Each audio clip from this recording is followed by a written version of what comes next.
welcome to networkmarketingpro.com. My name is Eric Worre, and I'm here with an amazing gentleman. He is the CEO of a company called OxyFresh. His name is Richard Bliss Brooke. First of all, thank you for being here. Thank you, Eric. Appreciate it.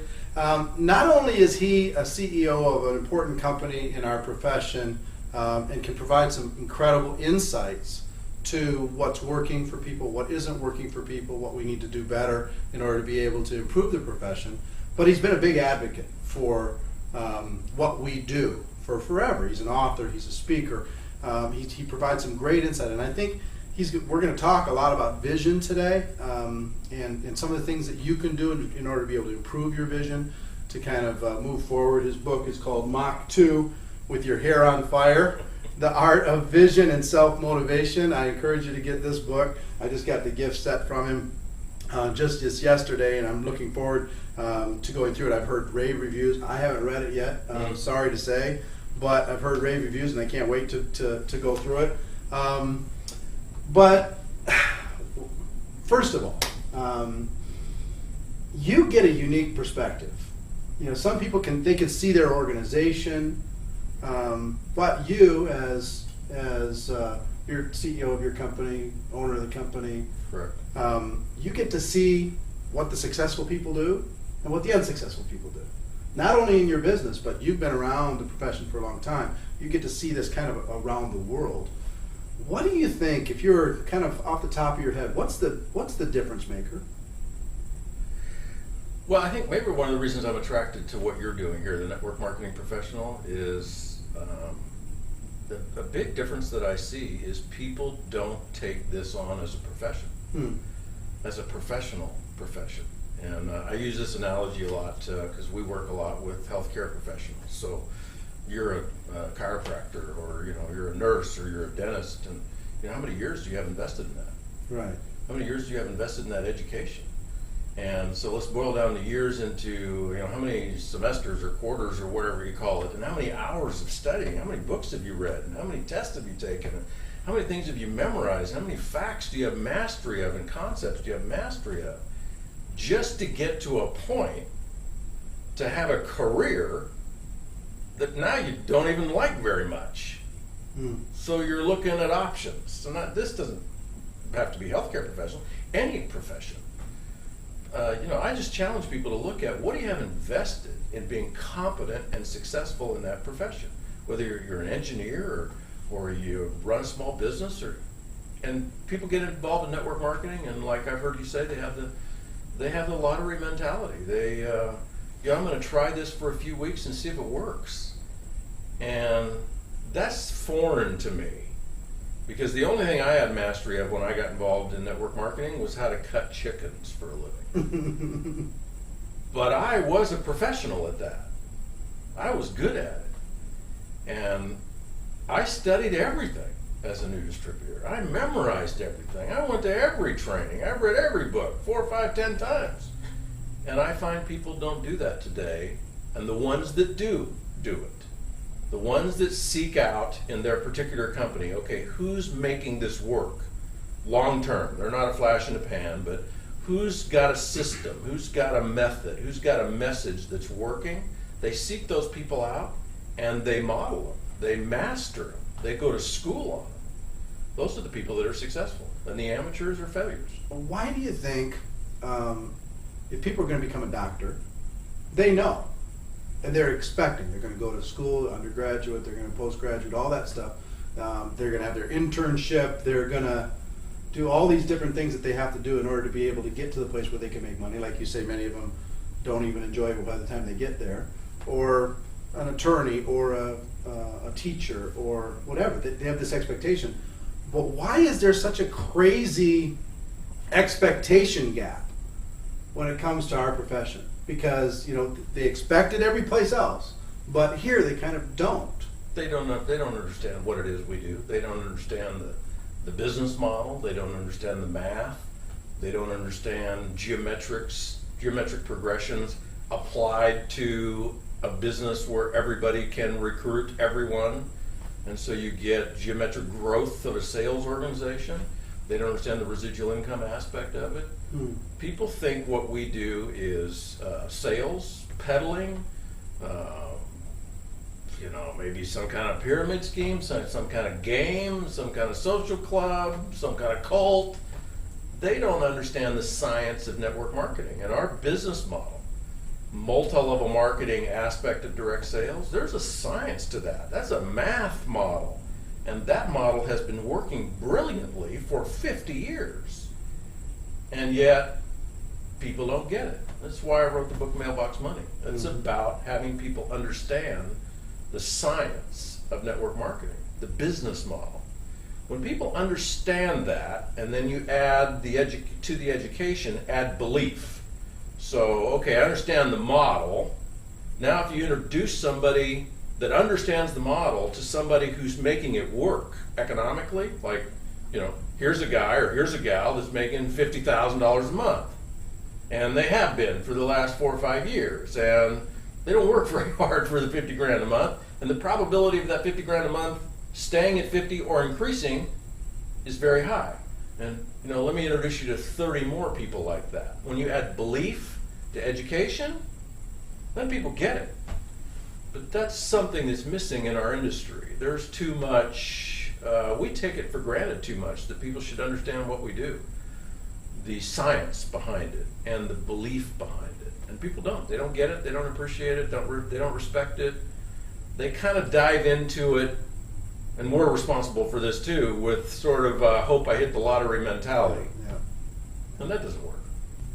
Can you kind of summarize what the general thesis of that mailbox money model is? I mean, for the people who are out there and they're talking to people, and those people don't get it.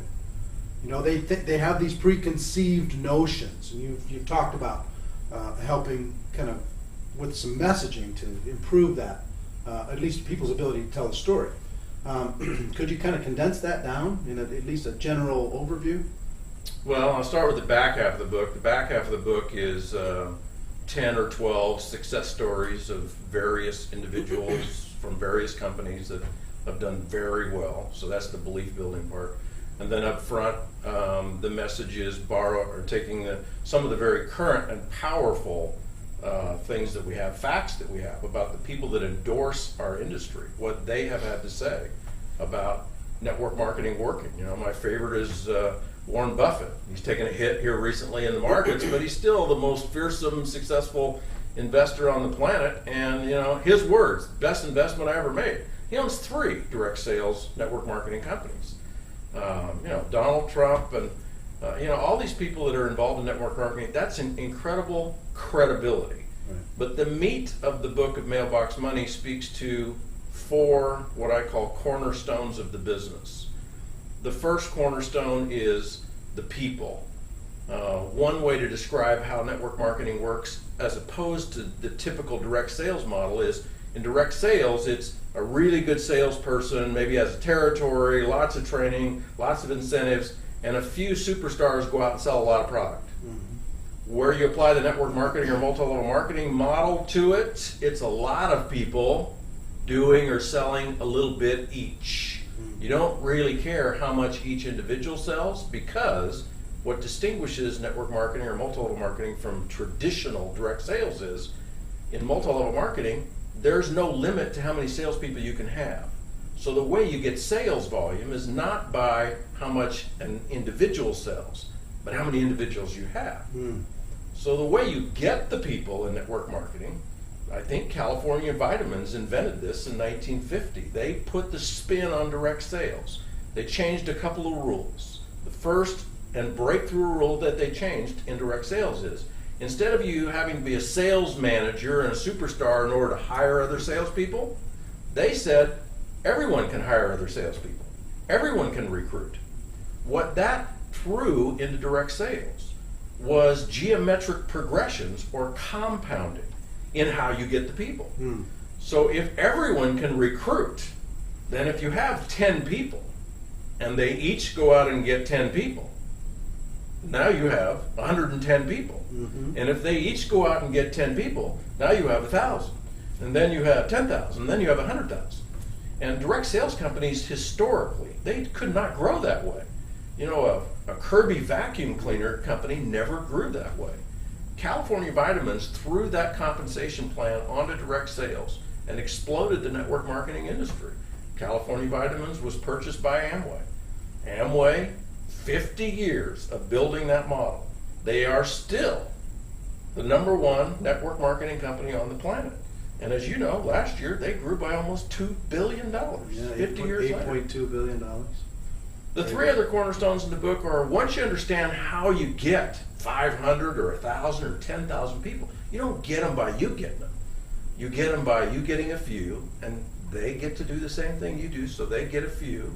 That's how you get the people. When people understand that, they start to let go a little bit of, okay, I get how I could get a few hundred or a few thousand people actually working for me. But I've found it takes sometimes hours to have people understand just that part. Just the part of geometric progressions or compounding applied to recruiting. It's so different than everything else It they've is. ever been Totally. taught their whole life. Yeah, Ever since they were a kid, they were taught to be part of the machine. right. So this is completely different. Once they understand the people, the second cornerstone is pretty simple. It's sales. Mm-hmm. Apply sales to the people. If you got 1,000 people and they each sell $100 a month worth of product, which, you know, in most cases they're going to just use that. That's $100,000 a month in sales. Mm-hmm. So there's your business. That's over $1 million a year in sales revenue for your business. Simple. The third cornerstone is money. Every company has a comp plan. It pays, 40 to 50% of that volume. You can expect to earn between 5 and 10% of your whole group. So if you're doing $100,000 a month and you're making 7%, you're making $7,000 a month. The fourth cornerstone is about residual income. I don't think, unless you have residual income in network marketing, I don't think what we have to offer is that unique and that valuable. You can make $50,000 a month selling real estate in a decent market, or being a mortgage broker, or doing all kinds of things. But so how much money you can make is not that unique in network marketing. What's unique is if you can build up an income and know that whether you're working that business or not, you're going to get paid that money every month. That has extraordinary value. That has net worth value. That has asset value. So let's say, for example, you have 1,000 people in your network and they're doing $100 a month on average each, and you're making $7,000 a month. If you can know that that's residual, like it's not going to go away no matter what, that $7,000 a month is worth $1.5 million to $2 million in net worth as an asset. So what I like to teach people is look at what you would have to do in real estate in terms of how much time, how much risk, how much money you'd have to put in to end up, and how long would it take you to end up with $2 million worth of net worth. Without the risk. I mean, because look at the people who are sitting on risk today because they thought they were safe in real estate. Totally. Some of them are down 50%. Yeah. And it's not just the value of that real estate, it's the assets. So in order for you to have $2 million worth of net worth in real estate, you got to have $2 million unencumbered. So that's a $2 million commercial building that you don't owe anything on. That takes a while. That takes a long time. Or maybe you want to try to do it in the equities, where you don't get any leverage. At least in real estate, you get leverage. In equities, you don't get any leverage, but the risk is huge. I mean, how do you know your brokers, when he's pitching Enron or Global Crossing or MCI World, how do you know he doesn't know what he's talking about? How do you know he's blind to what's about to happen? You don't. You don't have a clue. Network marketing is the absolute best way to build wealth, to build net worth. If you build it in a way and in a company with a product line that you can expect 10, 20, 30, 50 years from now, people will still be buying those products. And look at the companies like Amway.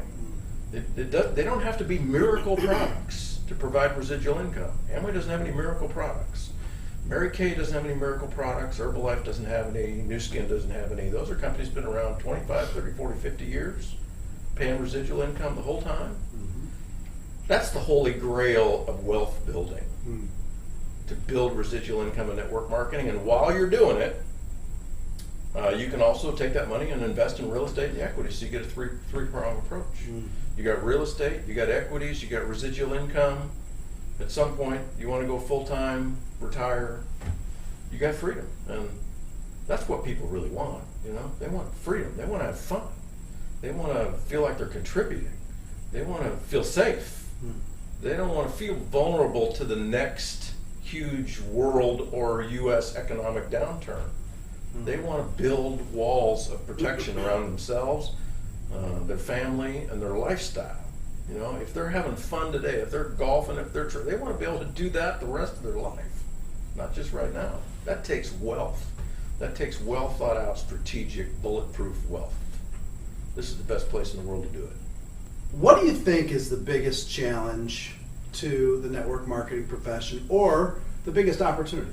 I mean, just as a profession for everyone involved, either looking at it or involved with the profession, what's the biggest kind of opportunity? What's the next stage for all of us? Well, I've heard you and other people talk about this, and I have been talking about it and predicting it for at least 10 or 15 years. It's the tipping point for us that we're on a collision course for, is when the paradigm shifts for Americans, North Americans, entrepreneurs all over the world around our business model. Right now, the paradigm is sort of, how I define that is, most people's belief about what we do is that it doesn't work. We are on course because we've grown 19 out of the last 20 years as an industry. We'll continue to grow because of what we have to offer. There'll come a point as more credible, more celebrities, more super successful business people like Donald Trump and Warren Buffett and all these people get involved in our industry, there will come a point where the masses shift, and it'll happen very quickly. Once it happens, it's that 100th monkey syndrome. And all of a sudden, people will get it. And it won't be a matter of, are you involved in network marketing? It'll be a matter of, which one are you involved in? You may be involved in 10 as a wholesale customer, but just like real estate and equities, people will get it. The value of residual income and how to build it in a network marketing company. And most everyone that's paying attention to their wealth building, like they have a 401k now, they're thinking about buying a rental home, those same people, they'll have a chosen network marketing company that they'll be building their residual income in, even if it's $1,000, $1,500 a month. And right now, I think our survey numbers are way off. I think if your listening audience went out, you try this. Go ask 20 people who aren't involved in your network how many people they know that participate in one form or fashion in a network marketing company, a direct sales, and describe it to them. Give them some names of companies. What does it look like? And I don't think you'll find 1 out of 30 or 40. I think you'll find 1 out of 10 people are already involved, at least in the consumer level. And the tipping point for us is when that 1 out of 10 or 2 out of 10 start to look at it for residual income, it'll become the norm, and that's the opportunity. It's the challenge we have now, is if you go out and prospect 100 people, 95 of them, 98 of them, they don't understand what we do and they don't want anything to do with it. Right. And that's going to change, and I predict that'll change in the next 5 to 10 years, where most people that you and I know will be involved in this industry at the very minimum as wholesale consumers, and the ones that are concerned about their wealth will be building in a company. And what that says to all of us is we better get busy if we want to get in front of it. Yeah, that's right. The thing that rings true to me and is exciting to me that I heard out of that whole statement was, in the very near future, it's not going to be if somebody's involved with a network marketing or direct selling company. It's just which one. Right. I think that's so true. Right now, it's kind of this underground. Right. It's this subculture. Everybody kind of knows about it, but it's whispered, behind closed doors of, hey, have you heard about this? Or, I'm doing this, or, my spouse is doing this on the side, or this, whatever. And it's going to become, and what I hope this program helps to do is becomes a little bit more, what do you do? I'm a network marketing professional. Oh, really? What company?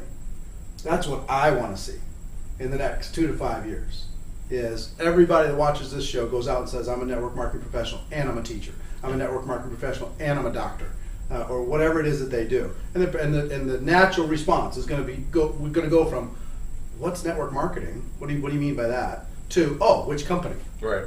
And what's your product? Exactly. I think you're absolutely right. Let's talk about a little bit about your vision work. Okay. Mach 2 with your hair on fire. I lit my hair on fire a long time ago. Well, you're a good student then. Yeah. Vision and self-motivation. So many people, I think, struggle with this ability to motivate themselves because society has preconditioned them to be motivated by external forces. Right. Parents, teachers, workforce, boss. What does it take, do you think? And first of all, why do you think it's important for vision and self-motivation? And second, what does it take in order to be able to get there? Go ahead. Well, I studied this. I have studied it for 35 years. I've been a student of not only the network marketing industry, but personal development. I was very fortunate to be involved early on in a network marketing company we had products, but we were all about personal development. And if I had not been in that environment, I wouldn't have made it because I needed a lot of personal development. The things that I studied, though, were lacking something for me. And I just kept pursuing people and studying and reading and going to seminars and hooking up with people. And I studied under one guy who just had the lights all come on for me. And there's a couple of distinctions that this book is based on. We were in a seminar this morning, and Jeff Olson was talking about Think and Grow Rich, which is like, one of the most important books of all time in personal development. And I personally struggled with that book. It was hard for me to get through. I didn't understand a lot of the concepts. And one of the things that I had working through my organization in the beginning is I had a burning desire to be successful. But that didn't seem to matter. All that seemed to do was keep me in the game, kept me from quitting. But it also created a lot of frustration and a lot of blood, because I just kept beating myself up. I wouldn't quit. And I ran into a guy that gave me a distinction between desire and motivation. And the lights all came on for me.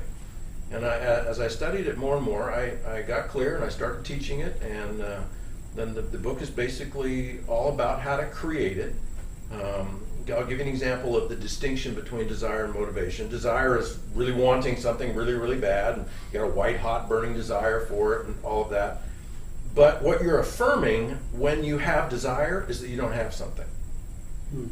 So if you really want something, what you're saying to yourself and the universe is, I don't have it, I'm lacking, it's over there, I want it. And that's important for creating direction, but it's not motivation. Motivation, how I define it in this book, is some examples. Motivation is enthusiasm. So if you want to become wealthy, it's one thing to want it.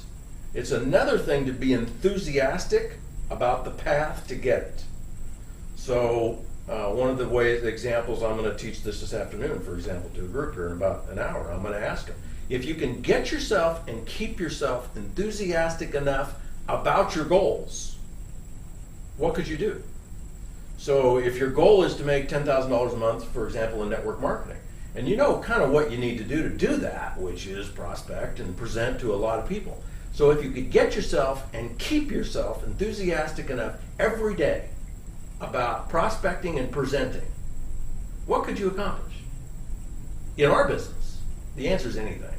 I mean, just take that one thing, enthusiasm. Enthusiasm is different from desire. You may want to make $10,000 a month, but you may not believe you can. You may be resigned about it. You may have a whole story about how hard it is. And so you want it really bad, but that doesn't get you anywhere to getting it. If you're enthusiastic about the path, you'll be on the path. And enthusiasm is just one component of how I define motivation here. Another is courage. Courage is huge. Courage is, people that have courage, it's not like they're not blind to the danger. They're not blind to the risk. They see the risk just like a coward. A coward sees the risk and says to themselves, I can't. I'll get hurt. It's not worth it. I freeze. I'm out. Somebody with courage sees the same risk and says, and they dive in anyway. They see the risk, they dive in anyway. So courage is motivation. If you could get yourself and keep yourself courageous enough every day in building your empire of network marketing, what could you accomplish? And how I drill that down is in prospecting. You know, we all have a list, or we see somebody out here in the hotel, you know, walk through the lobby, you see a sharp person. The person that's a coward sees the sharp person and they make up how it's not a good time, they won't be interested, I won't land well, they don't know me, I don't have any credibility. The person with courage sees somebody sharp dressed, prospect, boom, they're on them. They got courage. That's motivation. If you have courage, what can you accomplish? The answer is anything. Persistence is a function of motivation, and the most important is creativity. Creativity shows up in two forms. One is problem solving, and we all know the only difference between point A and point B is a series of problems. You keep solving the problems, you're going to move between point A and point B. And problems are solved through creative solutions. But the most important component of creativity is creative interpretations. Creative interpretations, the best way to explain it again is you're looking at a prospect. Somebody who's unmotivated, they may have a white-hot burning desire, but somebody who is unmotivated sees a prospect and they make up. These are creative interpretations. If you see a prospect, the only thing that's true is, if I see you and you're walking through the hotel lobby and you're sharp and you got a briefcase, and the only thing that's true is, there's Eric Worre walking through a hotel. That's the only thing that's true.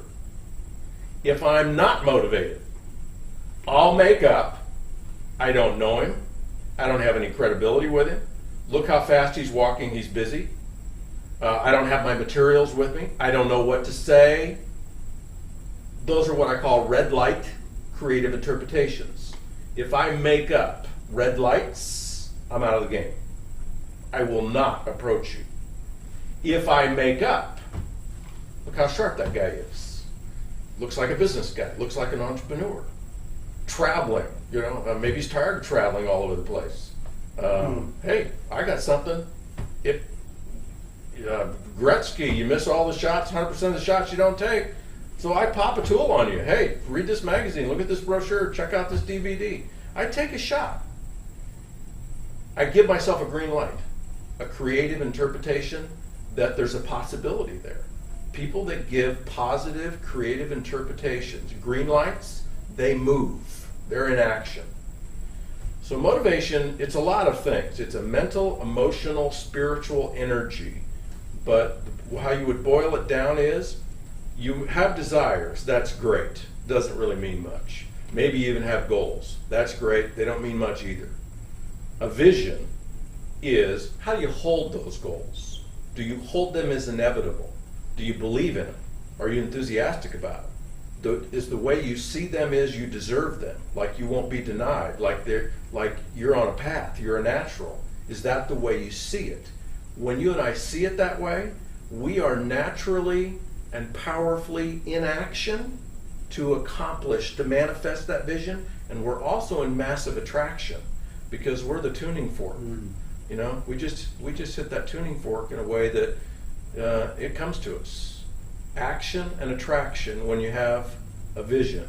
And part of the connection that I learned from one of my mentors was the way you create internal, sustained self-motivation is by having a crystal clear vision. I kind of made that word around what I'm describing here. And a vision is a mindset, it's a belief, it's the way you hold your goals as inevitable as you already have them now. And there's a whole process and technique to accessing that, writing about it, studying it. It's an art, and it works. And it works not only from the law of attraction standpoint, but more importantly than the law of attraction is the law of action. And you know, everybody watching this program, everybody involved in our industry knows that where the rubber meets the road in our industry is if you will go out and in a positive, fun, enthusiastic way, share your business model with 2 or 3 or 4 people a day, 4 or 5 days a week, with no attachment to whether they get involved or what their objections are. Just have fun, share it with them, be the lifestyle, be the energy that you want somebody to be attracted to. That's all you have to do in the right program, and do it consistently for a year, 2, 3 years. You're going to become wealthy. That's the nexus point in our business. And what holds people back from prospecting that way is fear, doubt. They have goals, but they don't believe in those goals. It's too analytical for them. And so this book teaches you how to take your desires and your goals and turn them into white hot, burning visions that you will not be denied, that you absolutely, totally expect and believe this is happening for you. And when you're in that state of mind, you act in accordance to bring it about. It works. It's been working for me for 25 years and a lot of people that have studied it. So, Rich, what would you say to the people who are watching? There's two different groups of people I'm thinking about. The first is the group of people who have not developed a single muscle when it comes to self-motivation. They're the 98-pound weakling, and getting involved with this is like getting the sand kicked in their face every day. They've been externally motivated by the machine for their whole life. Right. So that's one group of people that I want you to talk to. Second group of people are the ones that, the people watching, they're thinking about how can I help someone who hasn't developed any muscle when it comes to self-motivation to start the process. I mean, because I get the elements of becoming self-motivated and holding on to the vision. But what would be like a starting point for those people to be able to kind of start to work out those muscles and start to build up a little bit more power? Well, the easy part is for people to figure out what they want. So if I said, Eric, here's an extra $5 million, how long will it take you to figure out what you might do with it? That's pretty easy. The real challenging part for people is believing that it's possible for them, that it's beyond possible, that it's inevitable. So for those people that are looking at, I just need to start learning how to get motivated, the most important aspect of motivation is belief in what it is that you want. So I'm suggesting what it is you want is pretty easy, but Sorry. That's right. Oh man! I know. I apologize to That's you. all right. That's an hassle. I asked the question, then immediately my throat starts tickling. That means you might be on the verge of something. Do you ever No. take Zcam? Zicam? Well, I mean, Or it's an allergy, you said it's not a yeah. Well, it's allergy induced for sure. I got something dripping in the back of my throat.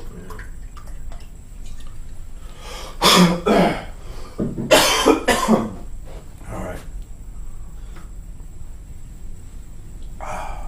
This is great stuff. People are gonna love it. Good. I love it. Thanks.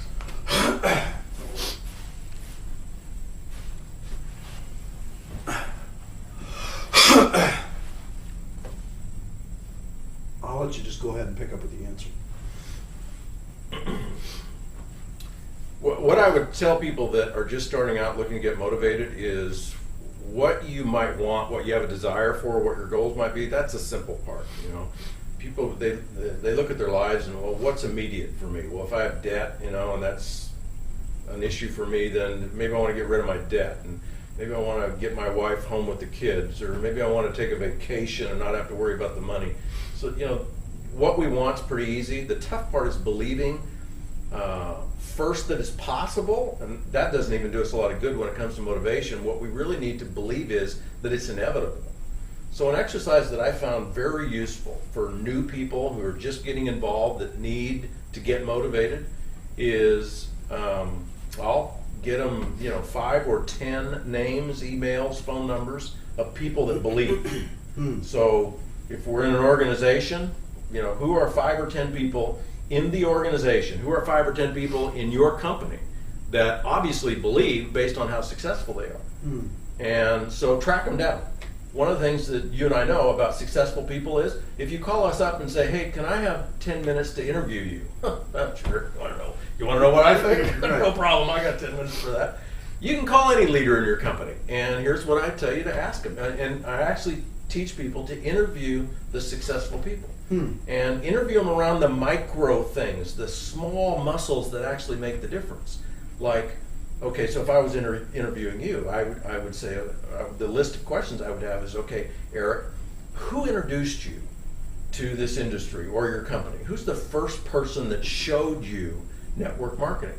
Because I find there's a disconnect there. People don't really understand, they don't believe that connection. Like they're not really sure that if they went to their next door neighbor or they went to somebody at work or they went to their brother, that they'll listen to them. They don't believe that. Well, that's the essence of believing that this will work for you. So I teach them to ask, okay, find out who introduced them.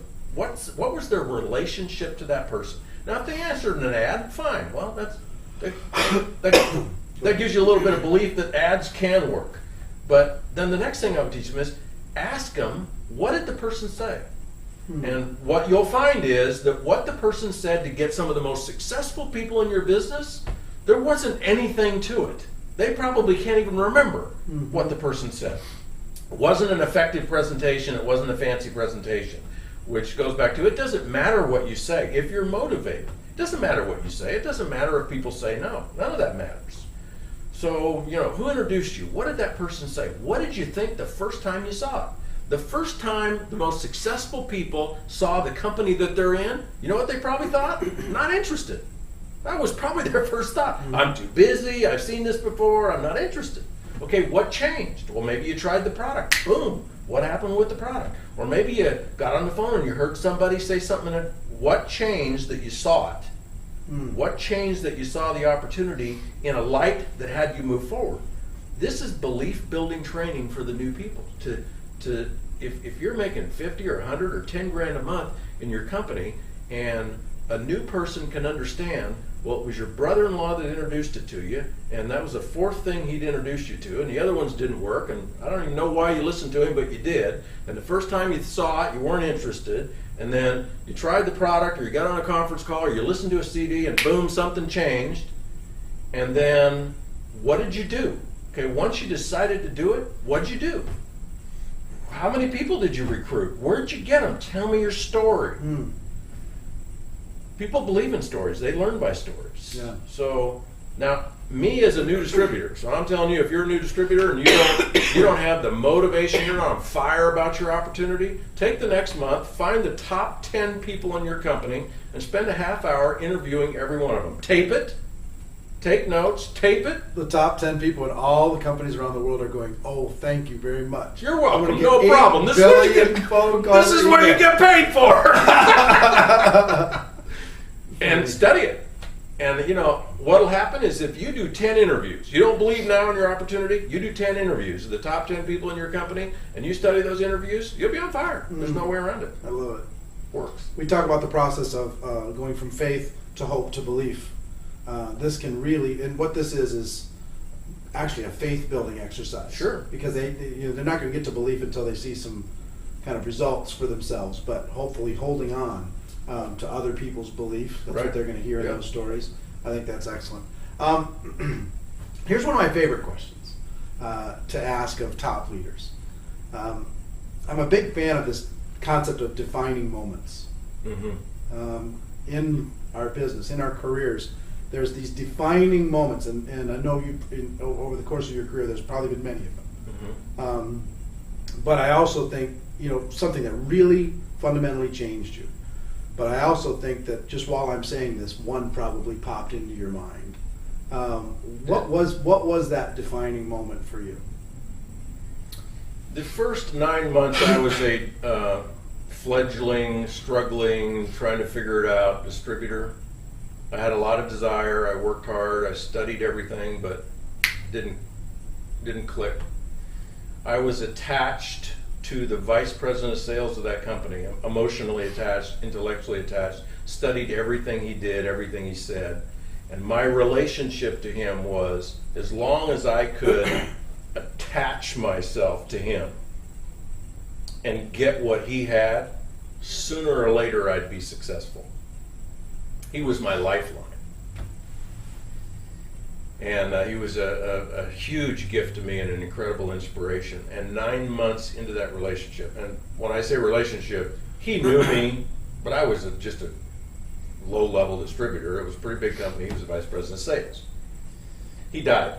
An interesting thing happened the night I heard he died. I was sitting in a living room in Fresno, California with some other distributors. We just finished a meeting. We got the phone call. He got hit by a wave in Maui. He was on vacation. And he was dead. And in a zombie-like state, I grabbed my things, my briefcase. People were crying and freaked out and in shock. I walked out. I got in my car. And I was driving from Fresno back to my hometown. I didn't live in my hometown anymore. I lived near Fresno because I was building a business. I got almost 60 miles back to my hometown before I realized what I was doing by driving back to my hometown. I was quitting. The way I had it put together is without that lifeline, without that inspiration, I couldn't make it. If he was dead, I was out.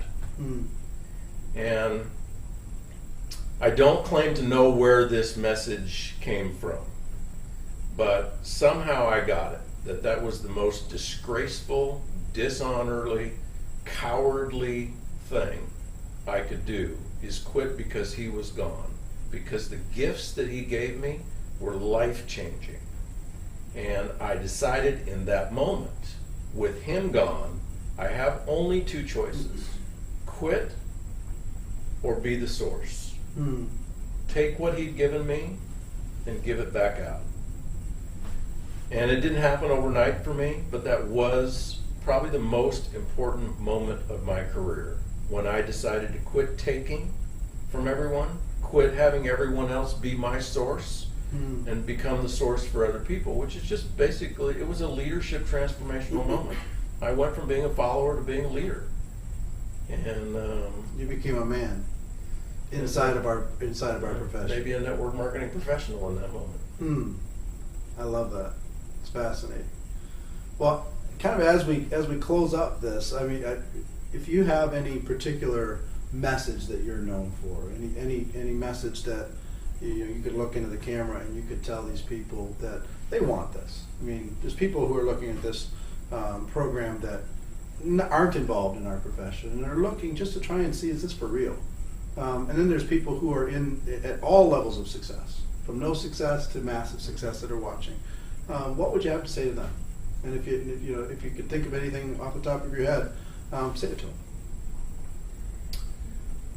Well, I tend to recap everything I've already said, but what comes to mind is I think I've had a fair amount of success in people listening to me because of where I came from. When I got introduced to network marketing, I literally did cut chickens for a living. I wore a steel mesh glove on this hand, and those chickens went by me, hanging by their feet, 38 a minute. 38 BPMs, that's how you live in the chicken world, that's birds per minute. And I just cut them up all day long. I don't have 1 hour of college education. I barely got out of high school with a D- average. I'm not stupid. I just, that whole world of education just didn't appeal to me. And I always wanted to be successful. I wanted to have nice cars, nice homes. I wanted to have all of that, but I didn't believe any of that was going to happen for me, because I didn't have an education. And I grew up in a paradigm of, if you want to be successful, your parents either need to give you something to make you successful, a business, a something, or you need to get really good grades, you need to get in a really good college. A lot of my friends went to law school in Stanford. My dad went to Stanford, my mom went to Mills College. I came from the education paradigm, but I flunked out of it. So my belief about my future, flunking out of that paradigm, was it wasn't going to happen for me. I was just going to get by, and I was just getting by, cutting chickens for a living. And for me to have the extraordinary life path that I've had the last 30 years, coming from that background, I just look at people that are out there. I know that people are struggling, and some people have, greater challenges than I had.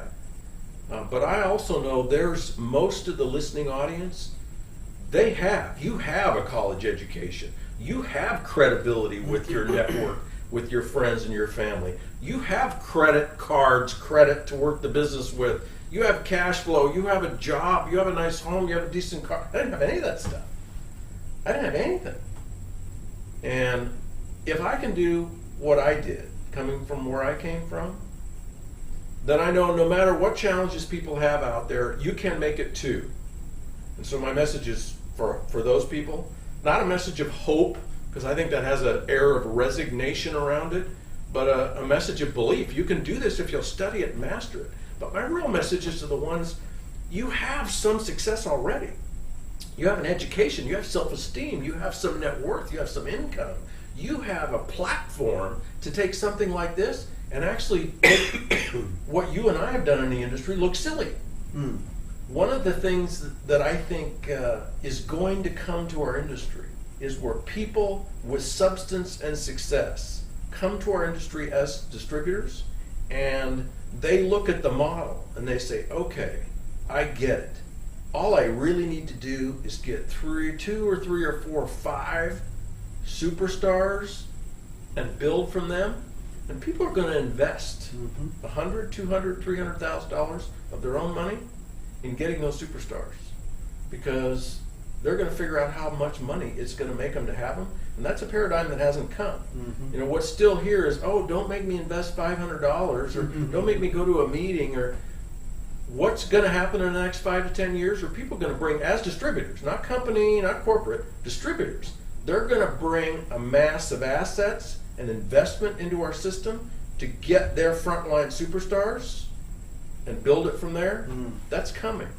And those of you that have some success already in life, you need to really study the system and look at what's possible for you, because you can leverage that in much greater quantities than any of us have that have been working this the last 10, 20, or 30 years.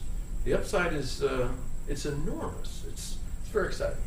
Well, I appreciate you taking the time. I know you got a lot. You got an event today and different things going on. I'm going to link up. People can just go to what? Where do they go to? They can go to mach2.org, or they can just go to Richard Brooke, brookewithane.com. Okay, and I'll link that up on the program. If you want to get your hands on some of the materials he's talked about, he's really an unbelievable ambassador to the space, and I hope you've gotten value out of this interview. I know I have. Here's what I'd recommend that you do. If you haven't yet gone over to Facebook to the Network Marketing Pro fan page, there's a lot of articles, information on there. Make sure that you become part of that community. And if you haven't followed me on Twitter yet, it's twitter.com/Eric Worre. Hope you come over there, and we'll kind of build a community over there too. But I want to close, as I do always, is my hope for you is that you decide to become a network marketing professional, that you decide to go pro. If you do, you can be the change. We can be the change that our great profession is looking for. So again, here from Dallas, Texas, with my friend Richard Brooke. Thanks, everybody. Eric. Take care, and we'll see you next time. Bye.